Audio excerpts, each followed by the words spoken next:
Welcome to Lesson 4, The Library, Part 1. We'll begin by looking at the library categories so we understand the different types of 3D content available. We'll browse through several animal and cartoon characters to understand the different types of pre-rigged figures. We'll load 3D content from the other categories to quickly compose a scene using library presets. Next, we'll learn how to import and create new libraries, and finally, we'll save the content that we create in our new library. Alright, let's jump right in. Okay, here we are again with Andy, and he's been great to work with so far, but it's time to move on to explore all the other great characters from our library. So click anywhere on him, hit delete or backspace, and then say OK to say goodbye for now. I'm going to hover over the different categories over here in the library and quickly retouch on this stuff. Under figures is where tons of 3D characters can be found. You've got humans, toons, robots, creatures, animals, all kinds of good stuff in here. And we're going to explore a variety of them right away. You can also find other rigged items besides characters, such as vehicles, occasionally clothing, and other odd-end items. Now, we've also got poses, hundreds of different pose presets, from superhero to action fighting scenes, driving a car, all different scenarios that you can quickly apply a pose to your character, saving a ton of work. We've got expressions that you can apply to the character's face to quickly adjust their mood from happy to angry to sad and more. We've got hair, different hairstyles available depending on which character you're working with. Then we've got hands. These are basically poses that only affect the fingers and hands. Then we also have props. Tons of different stuff in here. For starters, just about all your clothing is going to be found here. In addition, you can find 3D primitive shapes to work with, tons of different objects like weapons, vehicles, household items, outdoor elements like plants and rocks. Next up is lights. Lots of different light presets to change the lighting of your scene, saving you work so you can go from interior lighting to more of an outdoor lighting, lots of different options. We've got camera presets to quickly change your camera composition, and material presets. This is a good one. Lots of different things in here that will affect the surface appearance of your scene elements, from a character's skin to the color of their eyes or hair, the color, fabric, and texture of your clothing. And you can even apply presets to change objects from brick to glass, wood, stone, and so on. Then we've got scenes. Lots of pre-built environments, from apartments to offices, factories, and more. So let's make sure we have figures selected and come on down to the Poser 11 content folder. I'm going to jump into Mannequins. And as we can see, this is where Andy came from, and different iterations of him over the years, even a feminine version. I'm going to come up to hands, and we even have a model of just a hand. If you want to make a cell phone commercial or something. We've got skeletons, very realistic, anatomically correct skeletons. Let's just bring one in, and I want to start exploring and experimenting with the different types of character rigs. They're all just like Andy. You just intuitively click and drag, just like so, with the tools that we've been learning. So let's just track in here a little bit, and I'm going to just start working with the rotate and twist tool a little bit, and you can see this is a unique character rig. So we will delete that. And even though the rigs are set up differently, they all are very intuitive, just clicking and dragging. I'm going to close out that folder and go to animals. And we've got some cute little baby animals here. And we've got these bug creatures. They're all rigged and ready to pose. You can make this fly actually flap its wings. And let's go to dinosaurs. Again, all pre-rigged and ready to animate. Lots of cool stuff in here. We've got pets. Explore those real quick. Cats, dogs, even a pet frog. And reptiles. I want you to toggle through these so that you know what a treasure trove of content you've got here. Believe it or not, people that have been using Poser for years don't even take a moment to look sometimes. So I want to make sure that everyone who's watching this video knows what content you have here. some snakes, alligators, a bit of sea life here, fishies. That octopus is a gigantic, really cool model. Let's bring in the dolphin. Either double click and drag him into the scene, or use the check mark at the bottom to bring him in.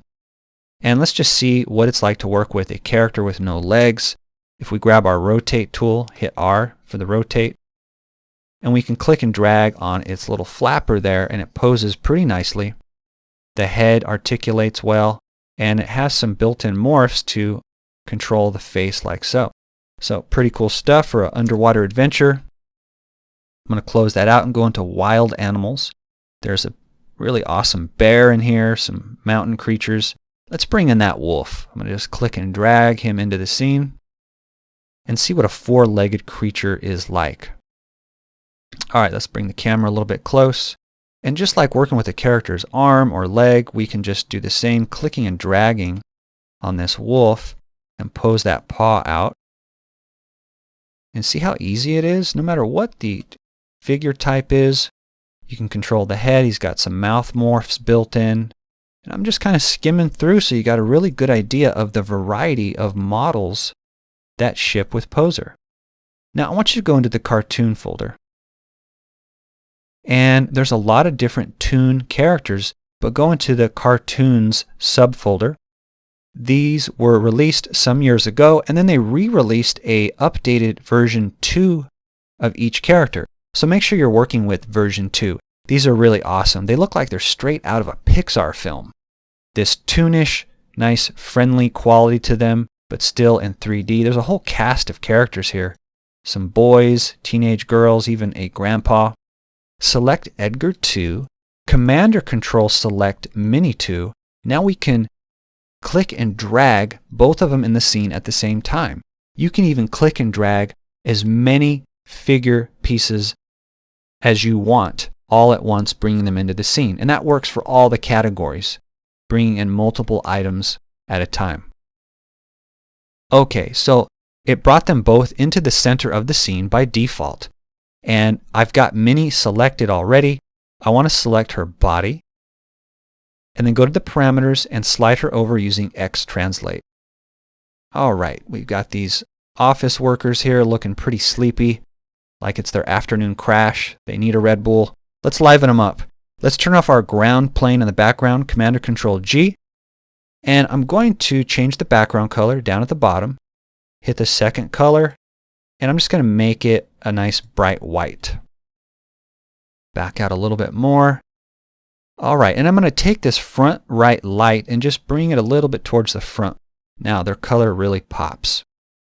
Okay, let's get this scene going and liven them up with some poses that we can just grab out of the library and just apply pose presets.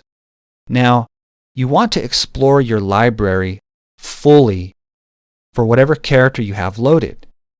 There are lots of different specific assets made just for your particular character. Some characters have more assets than others, so you want to see, okay, does my character have poses just for them? Is there materials just for them or their clothing? And so on. And you also need to be careful about selection. So if we come into the pose category, similar file structure, we have to uncollapse, Poser 11, cartoon, cartoon subfolder. And let's look, yes, Edgar 2 does have specific poses made just for him. Now, it's very important that the pose is applied to Edgar, and we have to have him selected. It gets a little tricky when you have separate clothing. Let's explore this a bit. In our figure dropdown, not only do we have Edgar and Minnie, but all their clothing is treated as a separate figure. Because if the clothing is indeed separate, giving you nice separate controls to adjust the clothing independently, it has to be rigged like a figure so that it can bend and follow the figure. So for instance, we could select Edgar's shirt here.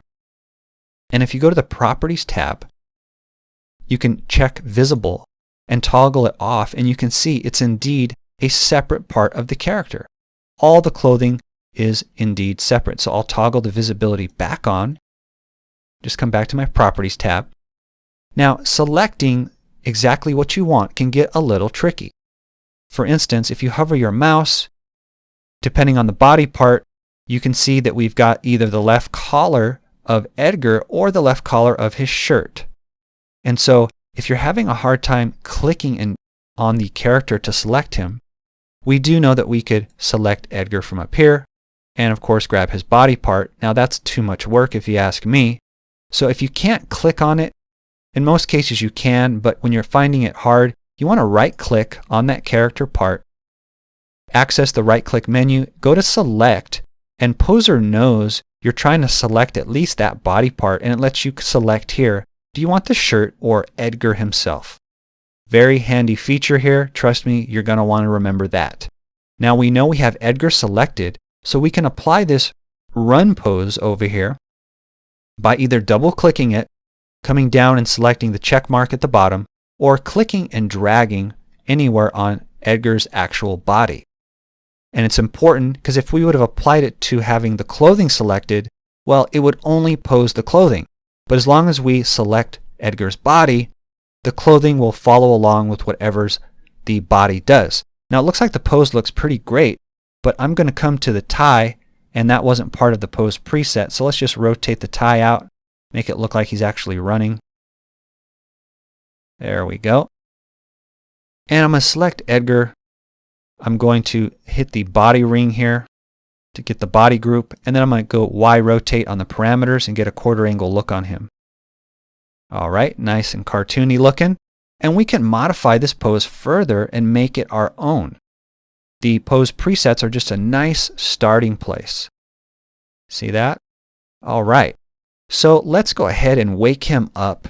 Now we know that we could select his face and explore the parameters. There's a lot of options here, but what's way easier is to go to expressions and let's explore and see, are there any custom expressions for Edgar? Cartoon expressions, and Edgar too has a folder. And we've got Edgar selected, so we could just start double clicking or click and drag onto Edgar and experiment with what we've got. Let's try out this joy. All right, we've got fear, and I'll try out surprise. I like surprise, that works pretty well. Okay, so let's come over and select Mini. And while we're here under the expressions category, let's uncollapse her folder. And I can apply the surprise to her as well. Let's see what joy is like. I like joy a little bit better for her. And so now we can come over to the pose category and see if she's got poses. She sure does. And she's also got a run pose. So we can double click on that as long as she's selected. Okay, we're looking great here. And we've got a poke through issue on her skirt. There's several ways to address poke through issues. I will teach you several throughout the series. This one's going to be easy. You can see her skirt has these little controls around it to modify the skirt. So we can just use our rotate tool, click and drag on that outer one there, and just rotate it up a bit. There we go, not too much.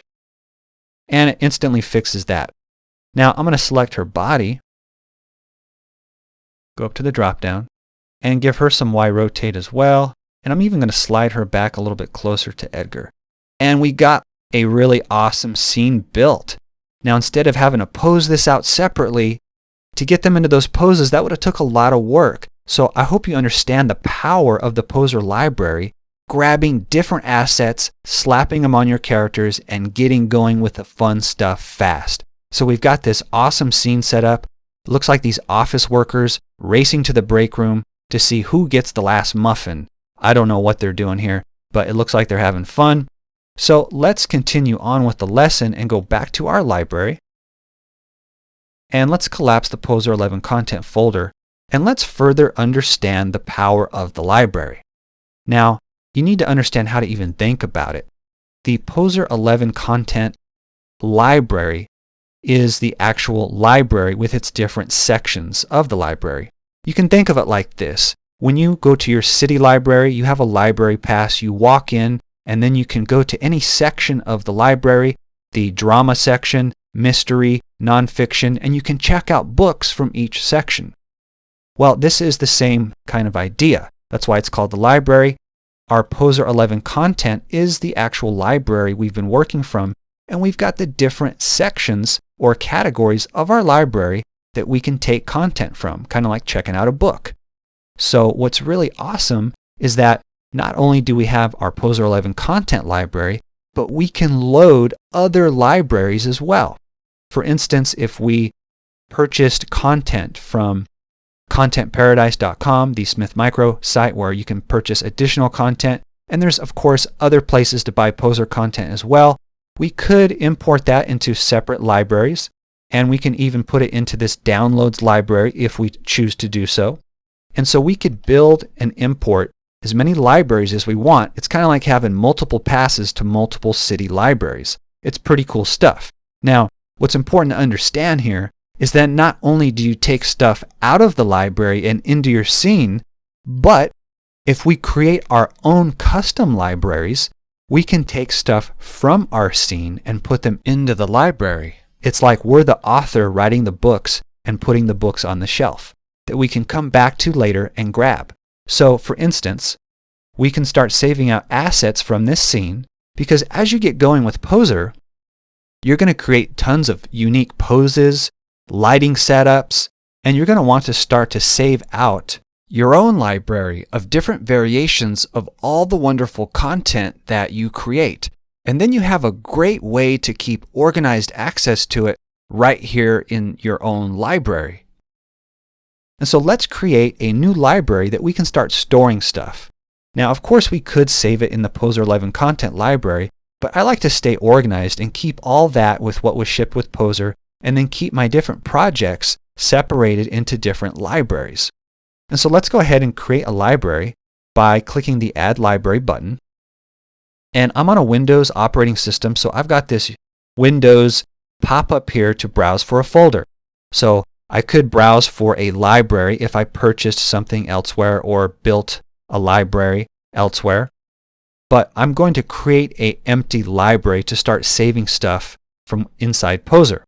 Now, this might look a little different if you are on a Mac, but the idea is going to be the same. I'm going to keep this simple and just create my library and store it on the desktop. And so I'm going to say Make New Folder, and let's call it my Poser Projects. Now, you want to create a subfolder inside that folder. And so whatever your operating system is like, just try and follow along best you can. It's highlighting that folder, which will create a subfolder. Some operating systems, you actually enter that folder to create another one. You could also do this by just going straight to your desktop, exiting Poser for a moment, and creating this folder structure, and then browse to it from inside here. So I'm going to do it like this and make a new folder in that folder. This is very important. The subfolder has to be called Runtime. Now, this is the format that Poser recognizes a library structure. So you have to have your subfolder say Runtime. Now, with either folder selected, you can hit OK, and we just created an empty library that we can start saving our creations into. So we're already in the Pose category, and we've got all these sections to save our content. Now I'm going to click on Edgar. I'm going to come down to the bottom of the library and select the Add a Folder option, and I'm going to stay really organized here, and I'm going to call this Race to the Muffin. And we just created a subfolder, so we can create different subfolders for our different categories in our different themes within our Poser project file, our Poser library. So within the Race to the Muffin, I'm going to select that, and I'm going to save to library, the plus symbol down at the bottom. And this pose set, let's call it Edgar Gets the Muffin. And let's go to Select Subset.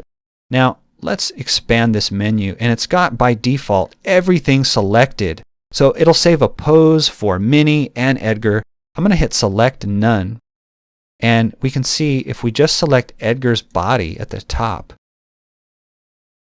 it automatically selects all of Edgar's body parts. We could custom select maybe just his upper body, whatever we want, and now we could see everything else is deselected except for Edgar. So I'm going to say OK. OK again. Now, morph channels and body transformation, I'm going to select those. Morph channels is actually the facial expressions. Remember, those are actually tied to the parameter dials on the head. Body transformation, remember we selected the body group and Y rotated it as well as translated the X. So now I'll say OK. And we get one more option, single frame or multiple frames from an animation. A lot of custom control here. I'm just going to stay on single frame. Say OK. And you can see now we've got this option to uncollapse that folder, and we just saved our very first poser asset in our library. So we're starting to fill our library up. Now check this out. Let's make sure it works. Make sure Edgar's selected. Let's restore his figure. Remember that? Command or Control Shift F. And that just basically put him back to the default state. Now we can click and drag, drop our new pose onto Edgar, and watch the magic happen. Bam! We just loaded a creation that we saved. And we could come back to this later and start building a library of assets.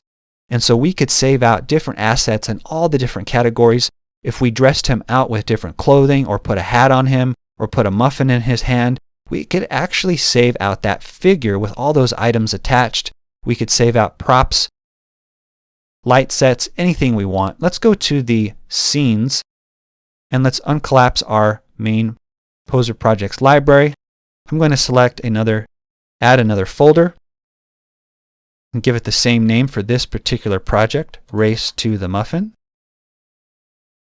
Hit OK, select that subfolder, and let's put a scene in here. Now, think of the scene just like this. We could go to File, Save As, and this would save our scene. This is the typical way we're used to saving our documents in any program, right? Well, you could do that, and you would have your entire work saved. But the great thing about having our project in our library is we could just keep this as a self-contained, bundled up project folder with all assets, including our document scene, all in the same place. And so this is how I work. I don't even need to use the File Save As function. So now I'll go hit the plus symbol, and this scene set we will call Muffin Race 1. Okay. And so by using the library, we can keep track of multiple iterations if we want. And we can have different scenes here, different configurations of how they're posed out. So I hope you're starting to grasp the power of the Poser library and how you can really make it work for you. We're going to move on in the next video to even more uses of the library and explore more of the figures and assets in there. I hope you had a lot of fun here. I hope you've learned something really cool. And thank you for watching. I'll see you on the next video.